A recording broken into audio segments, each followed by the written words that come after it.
ጥምቀት ማለት አጥምቀ፣ አጠመቀ፣ ነከረ፣ ዘፈቀ ከሚለው የግዕዝ ግስ የወጣ ሲሆን ጥምቀት ማለት መጠመቅ፣ መነከር፣ መዘፈቅ ማለት ነው። ጌታችን በተወለደ በ30 ዘመኑ በዘመነ ሉቃስ ማክሰኞ ጥር 11 ቀን በፈለገ ዮርዳኖስ በዮሐንስ እጅ ተጠመቀ። ጌታ ከታኅሳስ 29 እስከ ጥር 11 31ኛ ዓመቱን ይይዛል። ዮሐንስ በገሊላ ሲያስተምር ሄዶ አጥምቀኝ አለው። ባሪያ በጌታው እጅ ይጠመቃል እንጂ ጌታ በባሪያው እጅ እንዴት ይጠመቃል ብሎ አይሆንም አለው። አንድ ጊዜ ተወኝ አለው። ተያይዘው ወደ ወንዝ ወረዱ። ማየ ዮርዳኖስ እኩል ወደ ቀኝ እኩል ወደ ግራ 40 ክንድ ሸሸ። ባህር ምን ሆነሽ ሸሸሽ? አንተም ዮርዳኖስ ወደ ኋላ የተመለስ ይላል። ባህሩ በእሳት ተከቧል። ጌታም ከባህሩ 3 ጊዜ ብቅ ጥልቅ አለ።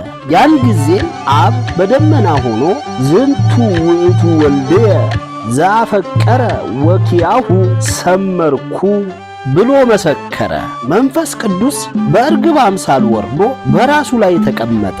በዚህ ጊዜ የአብ የባሕሪ ልጅ መሆኑ ታወቀ። የሥላሴ አንድነት ሦስትነት ተገለጠ።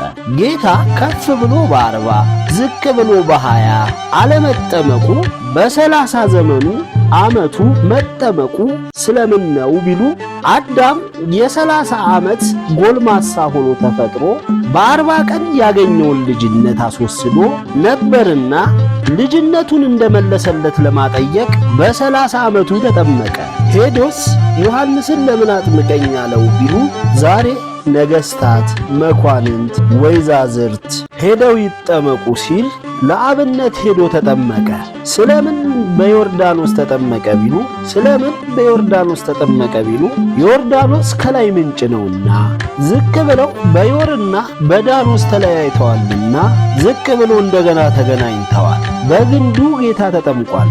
ይህም የሰው ልጅ ከላይ የአንድ አምላክ ልጅ ሲሆን ዝቅ ብሎ እስራኤል በኦሪት አሕዛብ በጣዖት ተለያይተው ሲኖሩ ኋላ በክርስቶስ አንድ የመሆናቸው ምሳሌ ነው። ምስጢሩ ዲያብሎስ አዳምና ሔዋንን የጨለማ መጋረጃ ጋርዶ ሥቃይ ያጸናባቸው። ስመ ግብርነታችሁን ጽፋችሁ ብትሰጡኝ መከራውን አቀልላችኋለሁ አላቸው። እነሱም አዳም ግብሩ ለዲያብሎስ ሔዋን ዓመቱ ለዲያብሎስ ብለው ጽፈው ሰጡት። ያን በሁለት እብነ ሩካብ ጽፎ አንዱን በሲኦል አንዱን በዮርዳኖስ ጣለው።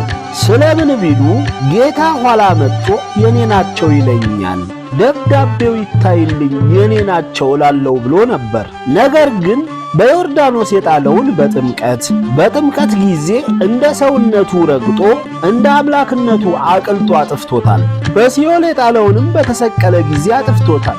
ኤልያስ ዮርዳኖስን ተሻግሮ ወደ ብሔረ ሕያዋን ገባ። ያመነ የተጠመቀ እንደ ኤልያስ ወደ መንግሥተ ሰማያት ይገባል ለማለት ነው። በዚህ ዕለት ጌታ ኢየሱስ ክርስቶስ ራሱን ገለጸ። ከዚህ በፊት ራሱን አልገለጸም ነበር። በዓለሙ በዮናኒ ቋንቋ ኤጲፋኒዮስ ሲባል በግዕዝ ቋንቋ አስተሪዮ ይባላል። ይህ ማለት መታየት፣ መገለጥ ማለት ነው። ከሦስቱ አካል አንዱ አካል ወልድ ለተሰብኦ ከድንግል ማርያም ተወልዶ ሥጋ ለብሶ መታየቱን አብ በደመና ሆኖ መመስከሩን መንፈስ ቅዱስ በእርግብ አምሳል በራሱ ላይ መቀመጡን ያመለክታል። ይህም በዓል ከ9 አበይት በዓላት አንዱ ነው።